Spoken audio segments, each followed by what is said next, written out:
Flexing itu kan hanya untuk kelihatan kaya, Pak. Iya, betul. Bukan kaya beneran. Saya maunya kaya beneran, Pak. Saya nggak mau kelihatan kaya.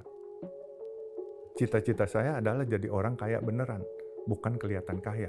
Kalau kelihatan kaya, saya jadi foto model aja, Pak. Iya kan, pinjem-pinjem berlian orang, pinjem jam tangan orang, terus baju-baju bagus. Kita sebagai referensi, itu saya rasa nggak baik. Karena itu pasti bohong punya. Dan itu, ya maaf, itu tong kosong nyaring bunyinya. Kan kita diajarin waktu sekolah, kalau tong kosong dipukul, tung, suaranya lebih kencang daripada tong ada isi air. Kalau isi airnya bunyinya blebek. Gitu. Lebih padat. Pinter, cuman flexing, ngapusin orang. Jadi seolah-olah, wah dia hebat, ya kan. Terus pakai jam tangan berpuluh-puluh, pakai cincin berpuluh-puluh gitu. Mau ngapain? Bos, kalau orang kaya mah nggak perlu diunjukin yang gitu. Coba lihat kita kasus kemarin. Sejak kasus ada anaknya pejabat pajak yang kena nih, tahu-tahu dia punya mobil Rubicon, terus kemudian diuber lagi harta kekayaannya apa. Dan yang lucu, ada sekda punya bini di daerah mendadak jadi nggak punya malu. Nggak punya malunya begini loh, dulu kita pakai barang palsu aja malu. Sekarang nggak tahu malu, semua bilang, enggak, barang saya dari Mangga 2, KW, barang palsu, apa semua. Ya, jadi dunia terbalik-balik. kan lebih baik malu daripada ketangkep, Pak.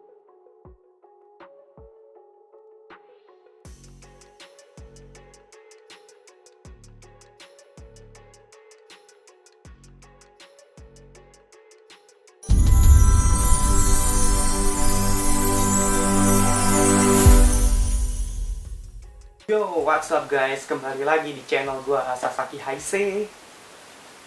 Untuk hari ini, mungkin nggak hari ini ya, beberapa hari kemarin kita sempat mendengar berita bela sungkawa di jagat media sosial tentang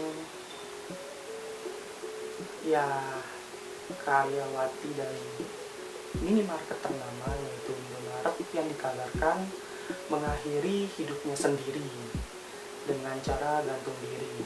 Ya, korban itu adalah Lilan Lamtu berumur 21 tahun. Korban ditemukan pertama kali oleh anak pertamanya yang masih berusia 2 tahun. Menurut kabar di banyak media, latar belakang dari keputusan yang diambil oleh korban ini adalah karena adanya keterjeratan hutang pinjol. Aduh, pinjol lagi. Namun dari info yang beredar juga sebenarnya banyak orang yang tidak menduga kalau si korban akan terjerat hutang by pinjol ini. Karena jika dilihat dengan seksama itu korban yang udah menikah dan sudah memiliki satu anak ini sebenarnya dengan suaminya ini sama-sama bekerja guys. Sama-sama bekerja, pegawai aktif di minimarket yang sama, yang jika di total dari masing-masing gaji mereka itu kan diperkirakan 3 juta per orang, jadi ya 6 juta lah ya kurang lebih ya total untuk pemasukan income di keluarga mereka. Nah tapi juga mirisnya banyak juga warganet yang melirik nih hobi motor dari si suami korban. Kalau dilihat dari postingannya, suami korban ini juga penghobi motor. Dan kali ini gue kasih tau lah ya, hobi motor itu nggak murah guys. Nggak murah. Hobi itu nggak murah. Dan mungkin itu yang membuat mereka itu yang membuat keuangan mereka maksudnya carut marut ya mungkin.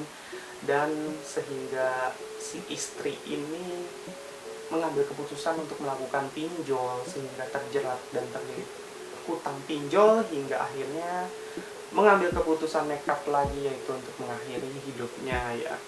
We never know lah gitu.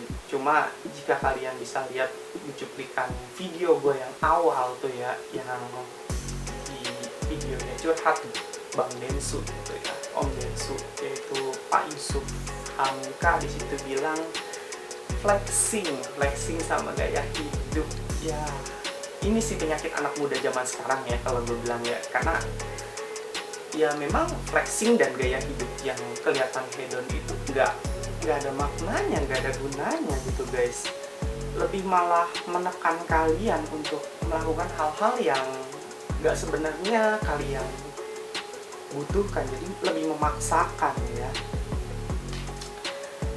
Dan mungkin dari kalian juga ada yang udah nonton satu video gua kan yang minggu lalu tentang ini, resesi. Nah di situ kita bisa ambil satu pelajaran sih, karena memang flexing dan gaya hidup yang hedon itu nggak selamanya baik, malah lebih banyak mudorotnya ya, lebih banyak negatifnya, dampak negatifnya. Karena memang kalau dia boleh dibilang ya, jujur banget, penyakit dari adanya flexing di dunia anak muda dan juga gaya-gaya hedon, pakai pakaian yang apa-apa branded, itu lebih dikarenakan mudahnya pengaksesan media sosial dan juga contoh dari public figure atau orang-orang yang mungkin duitnya nggak berseri ya. Gue selalu ngomong duitnya nggak berseri itu mencontohkan kepada orang-orang yang ya pekerja-pekerja, pegawai-pegawai biasa untuk hidup seperti mereka. Itu gila sih kalau gue bilang. Jadi tolong deh, di era krisis moneter, sebenarnya kita ini udah masuk di era krisis moneter ini, tolonglah, keuangan udah carut marut, coba untuk lebih mengatur keuangan baik dari segi income maupun segi pengeluaran kalian gitu loh. Jadi jangan sampai tuh besar pasak daripada tiang gitu. Jangan sampai pengeluaran kalian itu lebih besar daripada income yang kalian punya atau yang kalian dapat. Karena memang ya memanage keuangan itu gampang-gampang sulit sih ya. Kalau kalian tipe orang yang gampang untuk melakukan hedon, mungkin gampang tergiur untuk bisa dipandang orang, dinilai orang, jadi kayak bawaannya tuh pamer, flexing gitu, mungkin kalian bisa terjerat arus itu gitu loh, gampang beli barang-barang mewah gitu loh. Tapi tolonglah, itu nggak amat sangat nggak berguna gitu loh. Kalau cuma buat dilihat sama sosial doang, toh mereka paling sehari 2 hari bahkan menilai kalian, nggak bakalan selamanya menilai kalian itu kaya. Malah ketika kalian melakukan flexing dinilai berduit, lalu tiba-tiba kalian jatuh, entah mungkin ketahuan korup, sorry nih buat para koruptor ya, atau ketahuan hasil flexing kalian itu dari pinjol gitu dan kalian gak mampu bayar, malah banyak orang bakal ngetawain kalian gitu loh. Jadi kalian tuh ya hidup apa adanya aja lah. Toh juga apa yang kalian makan kayak buat flexing gitu di kafe-kafe mahal, resto-resto mahal, ya kalau sesekali it's okay. Cuman kalau untuk seringan ya buat apa gitu, sayang. Daripada buat flexing makan enak yang nantinya bakal kalian buang lagi, kalian tampung lagi di tabungan WC kalian, ya lebih baik buat investasi entah saham atau apa yang bermanfaat buat kedepannya. Terlebih di era resesi atau krisis moneter saat ini gitu loh. Dan untuk orang-orang yang mungkin punya hobi-hobi mahal ya mungkin masukan gue nggak bakal bisa diterima sama semua orang ya, tapi mungkin untuk beberapa orang yang bisa menerima aja ya.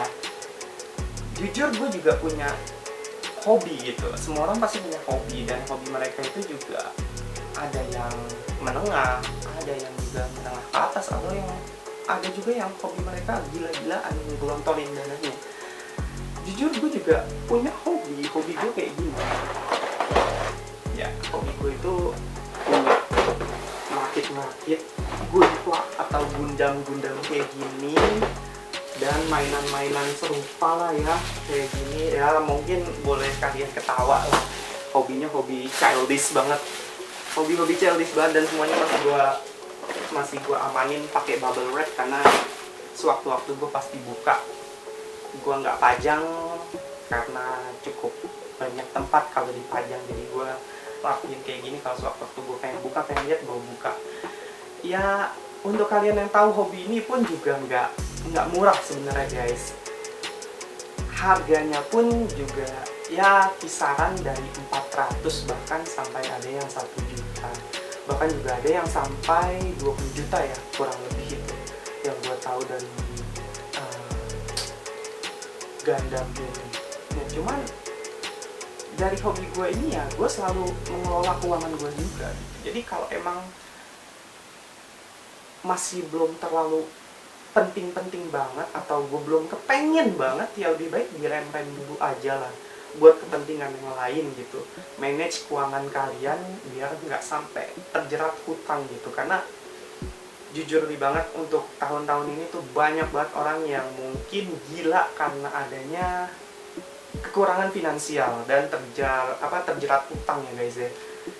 Ya di situ aja sih ya, lebih ke manage keuangan aja, melakukan membelanjakan uang kalian untuk hal-hal yang positif dan juga hal-hal yang sangat penting ya buat kehidupan kalian. Bukan berarti hobi kalian itu nggak positif, gue nggak menilai itu. Hobi kalian itu buat mencurahkan atau sebagai reward ke diri kalian. Cuman kalau memang ada hal yang lebih penting lagi, lebih urgent lagi, usahakan untuk ke hal-hal berikut itu aja. Dan kalau bisa sih jangan sampai lupa untuk nabung ya guys ya, karena nabung itu nggak pernah ada salahnya ya. Karena untuk kedepannya nggak bakal ada yang tahu dana urgent apa yang akan kalian butuhkan. Kedepannya juga nggak ada yang tahu masalah apa yang akan kalian hadapi sehingga kalian harus memerlukan biaya atau dana yang banyak gitu loh.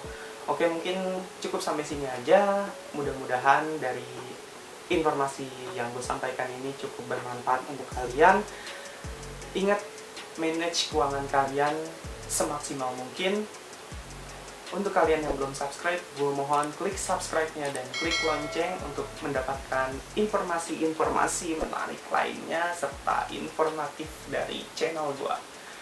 See you the next video. Ciao.